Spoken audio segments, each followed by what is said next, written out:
But do I know what air bouncing is? Yeah, of course. I know what air bouncing is. Everybody knows what air bouncing is. What, do I air bounce? Oh yeah, air bouncing is fun. Yeah, I air bounce. Spin it.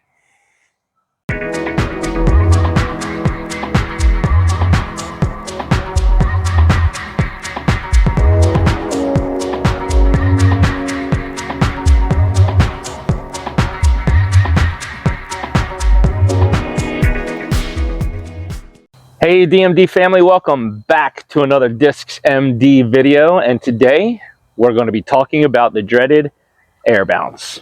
Do I know what an air bounce is? And do I have an air bounce? I do, and I do.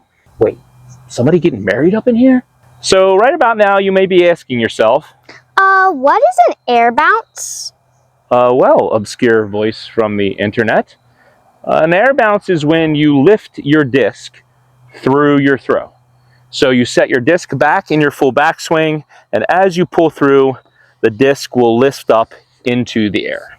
And now you may be asking yourself, And why should I care about fixing it? all right, seriously, where is that coming from? Anyway, well, I'm under the conviction that every element of your throw either positively or negatively affects the cap of your throw.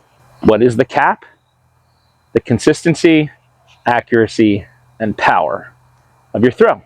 And that the magnitude of effect that a certain element has on your throw is proportionately related to how many of those attributes that element affects, either positively or negatively. How bad does the element affect your throw? What about air bouncing? How many of those does air bouncing affect, and is it positive or negative? Well, I'll tell you, I think that it affects all three of those, and it affects all three negatively. First, consistency. How consistent can your throw be with an air bounce? Well, that depends on how consistent your air bounce is. And since your air bounce is fairly involuntary, which means it is not a conscious element that you practice in your throw, odds are that it is wildly inconsistent, which means your throw becomes inconsistent. I mean, think about it for a second. When you get into your full backswing and start to pull through, how do you regulate how far you're pulling up in your air bounce? You can't. So it just breeds inconsistency. Next is accuracy. Well, how accurate can you be if you're not consistent? I would say that you can't be accurate if you are inconsistent.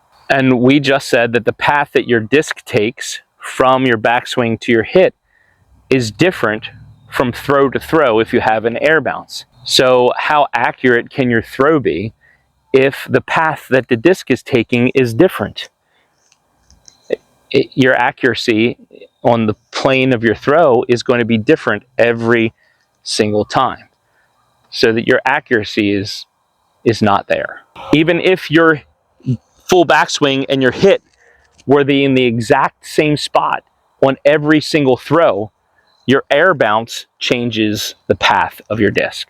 It's just inaccurate. And lastly, power.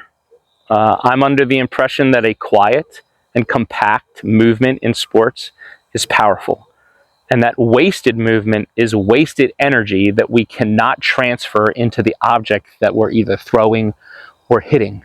And since an air bounce serves no purpose in your throw, it is wasted energy, and therefore energy that we cannot transfer to the disc as we hurl it through the air. Plus, what is the fastest way to get from one point to another? Straight line. And an air bounce does not allow us to get the disc from point A to point B in a straight line. Therefore, it is not efficient, it is not fast, and it is not powerful. So then how am I attempting to fix my air bounce? Well, this was the subject of discussion in my last lesson with Josh. And he gave me two different things to work on that will, in essence, help me mitigate and hopefully remove the air bounce from my swing. There is a third one that I'm working on in concert with those two, and I'll talk about all three. The first one is my shoulder angle during my throw. So in the previous lesson, he had me bending at the waist. In this lesson, he incorporated me changing my shoulder angle and angling my front shoulder down, right? I used to stand up straight, shoulders level with the ground. He has me down now, angling my shoulders down. And if you think about it, the lead shoulder in any sport movement is the driver for the motion. So your body goes where your lead shoulder goes. So what this is doing is keeping my body and my disc down as I concentrate on keeping this front shoulder down as I come through my throw. So it mitigates and hopefully helps eliminate me trying to lift the disc up as I throw, keeping that front shoulder down. The second thing he has me doing is concentrating on my disc path and hitting my line. And for me, this makes sense because as I'm thinking about and concentrating on where my disc is going through my swing, it helps me to consciously not pull up on the disc. It helps me to pull straight through with the disc. And I don't know if that makes sense to you as I'm explaining it right now, but once you start doing it, and it'll make sense. Like me concentrating on the path that my disc has to go to hit the line that I want to hit keeps me from pulling the disc up in the air. It helps me to be efficient in my movement of the disc on that line. So we all know that we have a line that we want to hit in disc golf, right? We have a target and we have a line that we want our disc to follow once it leaves our hand. And if our disc goes contrary to that line during our throw, we're never going to hit our line in the air past our throw and therefore never get to our target. So really focusing and concentrating on keeping the disc on the path that you want it to take once it leaves your hand will mitigate your air bounce. It has for me. And again, the last thing is not something that Josh and I went over in our lesson, but it was something that someone else brought up when they were watching me throw, is I really tense up in my shoulders when I throw, right? I try to muscle the disc into motion. And again, your shoulder leads your throw, leads your movement in sports. And if I'm really tensing up in my shoulders, especially in my front shoulder, and trying to throw with the rotation of my shoulders, I'm going to bring that disc up in the air to try to use my shoulders to throw it. So I'm really trying to work on relaxing my shoulders when I start my movement. Working on all three of these areas will help me reduce and hopefully get rid of my air bounce. So my shoulder angle, my focusing on my disc line, and then relaxing my shoulders. So what does fixing this look like with me? And as with always, it is incremental repetition. So I break down each of these areas into its smaller parts and work on them bits at a time and then gradually put them together. So for my shoulder angle, it was for me about getting the angle of my shoulder correct into my full backswing, right? So standing in my stagger, getting set up with my disc in the power pocket, and then doing my backswing to my full backswing. And making sure my front shoulder, sorry, I think I just hit my mic. Making sure my front shoulder is down, my back shoulder is up. Okay, and I would constantly, for 5 minutes or so, 4 minutes maybe, right? Get here, and then get there. And then from the back, it looks like this, okay? Making sure my disc is back where I want it to be at the 4:30, 5 o'clock position, at the level I want it to be. Shoulder and disc are sort of on the same level for me, okay? So I want the disc to be in level line with my shoulder so that as I come through, I don't have to lift it up. It's right where I want it to be when I come through. A little word of warning to you. Make sure that once you get the static version of this, and by that I mean the standstill version, get it to where you're comfortable getting back and throwing through into the net, go to a field and do a full throw into an open field. Because I found that even though it was comfortable for me back at home into a net and doing standstills when I got on the course. And you saw my first 2 throws with this form if you watched my Hidden Hollow video. And if you haven't watched that, why haven't you watched that? You should go watch that right now. Up here somewhere, maybe. Cards haven't been working for me. Anyway, they went straight into the ground. So I tried a third off camera, straight into the ground. So I had to come back and reevaluate how steep my shoulder angle was. I was far too steep. I had to level it out just a little bit to make sure that my disc path was elevating and not shooting straight into the ground. The second thing about putting your disc on the line and pulling it through the line is a fun drill that Josh has me doing, and I love it. And I love it because I used to be a bowler, and bowling and disc golf have a lot of similarities. You have to be meticulous in your form and very detailed in what you're doing. And also, you have a round object in your hand into a backswing, right?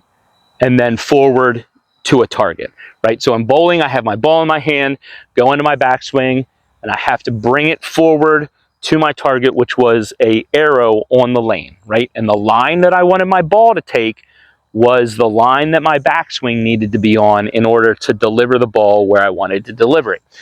Disc golf, same thing. I have a target, I have a line that I want to hit, and I need to, in my backswing, start the disc on that line so I can deliver it on that line. And this guy across the street is talking very, very loudly. So the drill is this. Pick something in front of you, straight in front of you, and we'll pick this post right here, this fence post right here. Set your disc at your target, and then go into your full backswing by bringing the disc straight back, or as straight back as you can, and get into your backswing like this. And then close your eyes. See, because in bowling, you have the advantage of being able to see your target. In disc golf, you're sort of blind. For the most part, you're blind. So, bring the disc back, straight away from your target, close your eyes, and then on the line of your target, pull your disc through and end at the hit. And see if you can end at your target with your eyes closed. Hit the hit and then open your eyes and see if the disc is pointed at your target. What this does is train your body to rely on your motion and your movement rather than your vision.